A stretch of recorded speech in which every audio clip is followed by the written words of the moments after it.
So where you have openings on your patio that are so wide they exceed my 16-foot maximum roller shade, the 16-foot maximum roller shade I can only make in an 85-inch drop. So if these drops need to be more than 85 inches, then I can't make it 16 feet. I think my limit is, let me pull it up here real fast.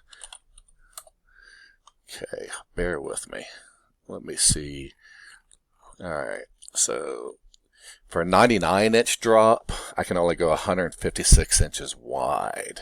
Okay, if you get into a longer drop, I can only do 120-inch width. That's my maximum for width. Okay, so for this one here, I don't remember how big these are. Probably about 20 feet or so. So I would say it's about a 10 foot by 10 foot, 85-inch drop. Okay. Now, here we didn't have anything to tie down to. We didn't have a balcony or anything to tie down to, like a balcony railing. Let me show you what that looks like. I got to find some pictures here. They're on here somewhere. There we go. There's some right there. See how the railing right there, we could tie off to the railing. Okay. So that's an option. But when you don't have the railings, you need to go all the way down to the foundation, to the slab of your patio. Okay, here we have two small, or the small one and the big one, and we're going down and we're tying off to that handrail there. Okay, here this guy, he was just cool with something like that. We tied off all the way onto the wall over there. You have to tie them off so the wind doesn't mess with them. Yeah, see here in this picture how I tied off into the handrails here. Okay, that's as far down as these people wanted these things to drop. So I tied off to the handrails, and then over here on the handrail as well. Okay, there's that same, looks like the same house. Here, because of the slanted roof, we had to tie off down to the foundation. Okay, so when I go down to the foundation, then what I'll do is I'll put the stainless steel turnbuckle, this D buckle right here. So whenever you disconnect it, that D right there falls down. It's not a tripping hazard. And I use Tapcon screws to get into the concrete there, and that's what holds it.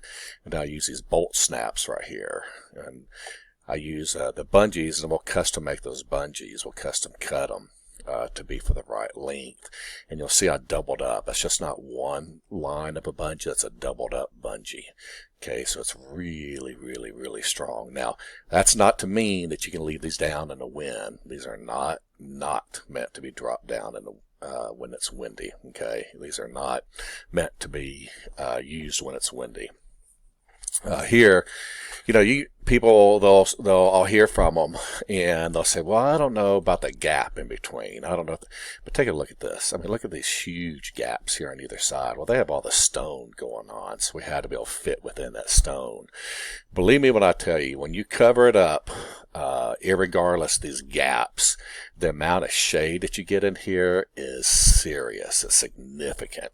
So these little gaps don't mean anything, okay? And it is something that it's a worry that gets alleviated constantly once I put these things up. Then people are like, oh, well, I thought it'd be a big deal, but it's not at all. So, I mean, the amount of shade that you get is so substantial that you don't have to worry about all these little gaps going around here. Just another picture showing how they're tied down. So you drop the shade down, and on the chain, it's going to have a chain stop. It's called a ball stop. And as it goes down, it'll hit that ball stop, and it'll set the drop. And so the drop is always going to be the same. See, I've got them equal there.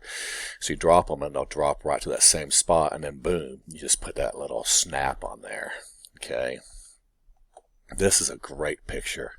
I mean, look at these small gaps here. Okay, so technically that should be 1.5 inches if you butt it up properly, but sometimes it's like 2 or 2.5 inches. It's just how it falls, how the shade falls. But it's so trivial. So you're going to have gaps on the sides. It's inevitable. You've got all kinds of trim and all kinds of stuff up there, and so you're always going to have gaps on the sides. That's just how it's always going to be. Okay, and so, but again, once it's dropped, I mean, the shade in there, it's crazy. This is a picture of the exact patio here, and I mean, that is just phenomenal. You see the sun is right there. I remember putting these up, and I was just dripping sweat. It was just so hot, and the homeowner afterwards, he told me, he goes, I could have turned that fan on for you. Look at that big old monster fan. It would have been nice. But we got them up, and once he turned that fan on, it was crazy. Now, just kind of as a side note, a lot of times people will ask, why aren't we dropping them all the way to the ground? You do not want to drop them to the ground. It will create a stagnant air flow. There will be no air flowing through there. So I put them about 20, 24 inches. These look to be a little bit lower than that.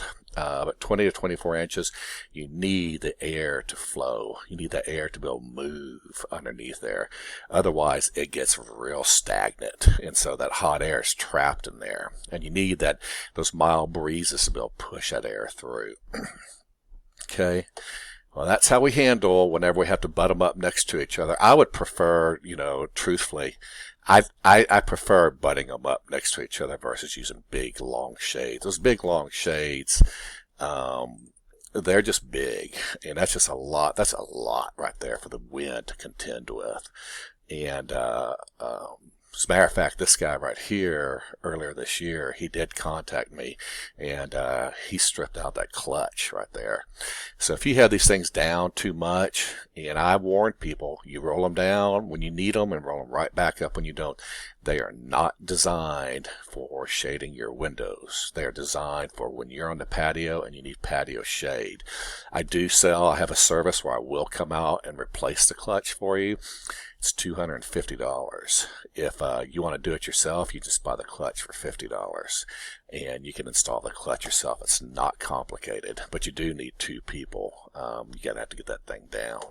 Now, I'm skilled enough; I can put it up by myself, but it's not easy, and I don't recommend it for someone that's never done it. So you have to take that thing down and replace that clutch, wrap that chain around it. So it's not a big deal. And but again, drop them down when you need them and roll them right back up when you don't, and these things will last.